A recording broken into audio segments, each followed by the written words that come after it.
Waste Bengal में निया जलिब waste Bengal में कहीं निया जलिब भारत वर्ष एक गणतांत्रिक राष्ट्र क्यों राज्य में निया जलैवा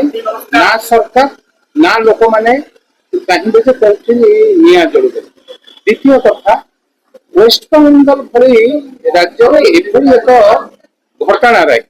जो भली भाव अगणतांत्रिक भाव जड़े मुख्यमंत्री तांकर मत रखुचंती कोठी ना कोठी सारा गणतंत्र प्रति एक उपहास भली लागुच एवं पश्चिम बंगाल निया लगे सारा भारत वर्ष में निया लगे ए कथा जो मैंने कहते से माने राजनीति बा राजनीति क्षेत्र में रहिबा उचित नुहे जो माने राजनीति के लोक सेवा भावुचंती से माने जदि एई भली तांकर प्रति जेतेबेले अविचार होउची महिला प्रति जेतेबेले दुष्कर्म होउची ए कथा को देशर राष्ट्रपति निंदा कड़ा भाषा निंदा करछंती एवं कोठी ना कोठी ए घटना रे दुख प्रकाश मध्य करछंती एभली घटना घटिबा उचित नुहे एवं जेतेबेले वेस्ट बेंगल रे घटना घटुचंती से राज्यर मुख्यमंत्री कहउछंती मो राज्य रे जदि निया जलिबो अन्य राज्य रे सेही भली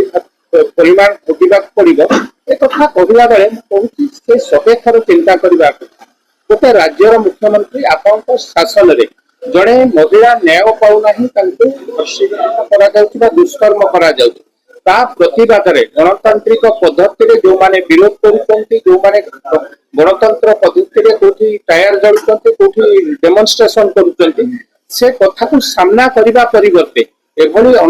गणतांत्रिक बा अगणतांत्रिक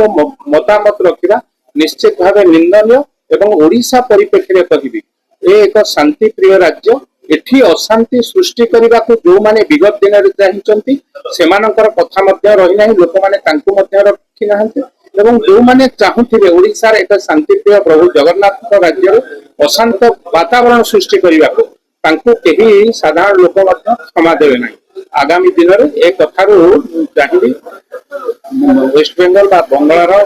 मुख्यमंत्री एक कथारू क्षांत रुहतु एवं लोकों काम करंतु महिला काम करंतु महिला न्याय दियंतु।